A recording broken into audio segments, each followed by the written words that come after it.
नमस्कार भक्तगण, स्वागत है आपका हमारे इस चैनल माँ धर्म गंगा में। आज हम आपको मार्गशीर्ष मास की संकट चौथ की कथा सुनाने वाले हैं। कहानी अगर आपको पसंद आए तो कहानी को लाइक ज़रूर करें और चैनल को सब्सक्राइब करना ना भूलें। संकट चौथ व्रत कथा। एक साहूकार और साहूकारनी थी। वह धर्म और पुण्य को नहीं मानते थे, इसके कारण उनका कोई बच्चा नहीं था। एक दिन साहूकारनी की पड़ोसी घर आई। उस दिन संकट चौथ था। वह पड़ोसन संकट चौथ की पूजा करके कहानी सुन रही थी। साहूकारनी ने पड़ोसन से पूछा कि तुम क्या कर रही हो। तब पड़ोसन बोली कि आज चौथ का व्रत है, इसलिए कहानी सुन रही हूँ। तब साहूकारनी बोली, चौथ के व्रत करने से क्या होता है। तब पड़ोसन बोली, इसके करने से अन्न धन सुहाग पुत्र सब मिलता है। तब साहूकारनी ने कहा, यदि मेरा गर्भ रह जाए तो मैं 1.25 सेर तिलकुट करूँगी और चौथ का व्रत भी करूँगी। श्री गणेश भगवान की कृपा से साहूकारनी के गर्भ रह गया। वह बोली कि मेरा लड़का हो जाए तो मैं 2.5 सेर तिलकुट चढ़ाऊँगी। कुछ दिन बाद उसके यहाँ लड़का हो गया। तब साहूकारनी बोली, हे चौथ भगवान, मेरे बेटे का विवाह हो जाएगा तब मैं 5.25 सेर तिलकुट चढ़ाऊँगी। कुछ वर्ष के बाद उसके बेटे का विवाह तय हो गया और उसका बेटा विवाह करने चला गया, लेकिन उस साहूकारनी ने तिलकुट नहीं चढ़ाया। इस कारण से चौथ देव क्रोधित हो गए और उन्होंने फेरों से उसके बेटे को उठाकर पीपल के पेड़ पर बैठा दिया। सभी वर को खोजने लगे पर वो नहीं मिला। हताश होकर सारे लोग अपने घर को लौट गए।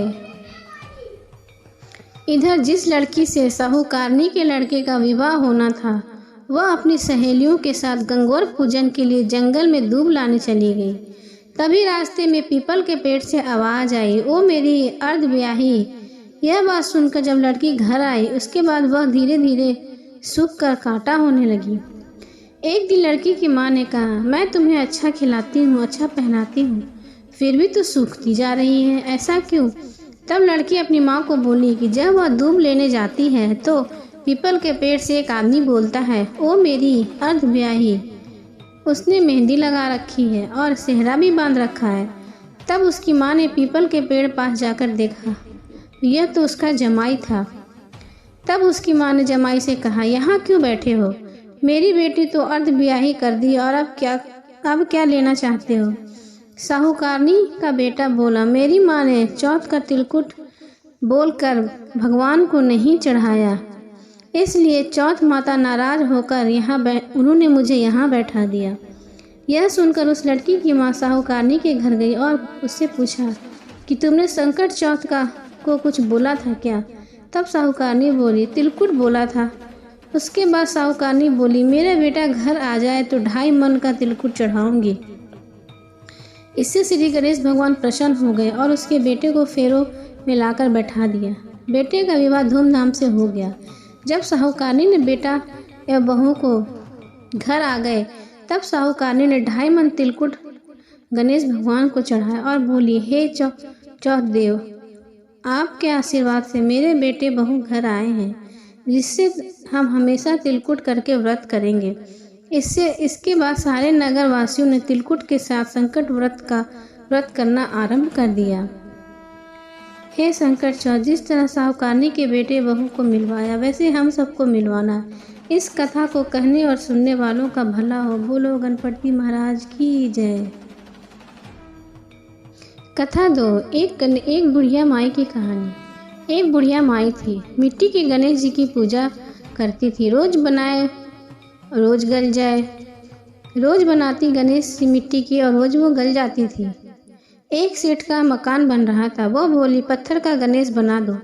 मिस्त्री बोला, जितने में हम तेरे पत्थर का गणेश गढ़ेंगे उतने में अपनी दीवार ना सींचेंगे। बुढ़िया बोली, राम करे तुम्हारी दीवार टेढ़ी हो जाए। उनकी दीवार टेढ़ी हो गई। वह चीने और ढा देवे इस तरह करते करते शाम हो गई। शाम को सेठ आया। उसने कहा कि आज कुछ भी नहीं किया, तो वो कहने लगे, एक बुढ़िया आई थी, वो कह रही थी मेरा पत्थर का गणेश जी गढ़ दो। हमने नहीं गढ़ा तो उसने कहा तुम्हारी दीवार टेढ़ी हो जाए। तब से दीवार सीधी नहीं बन रही है। बनाते बनाते हम थक गए हैं। बनाते हैं और ढा देते हैं। सेठ ने बुढ़िया को बुलाया। सेठ ने कहा हम तेरा सोने का गणेश गढ़ देंगे, हमारी दीवार सीधी कर दो। बुढ़िया ने कहा सोने का गणेश गढ़ा दिया। सेठ की दीवार सीधी हो गई। सेठ ने बुढ़िया को सोने के गणेश जी बना करके दिया और तब सेठ का घर बन पाया। हे गणेश जी, जैसे सेठ की दीवार सीधी की वैसे सबकी जीवन काया सीधी करना। जैसे गणपति सोने की माई को मिली वैसे भगवान सबको मिलना। बोलो गणपति भगवान की जय।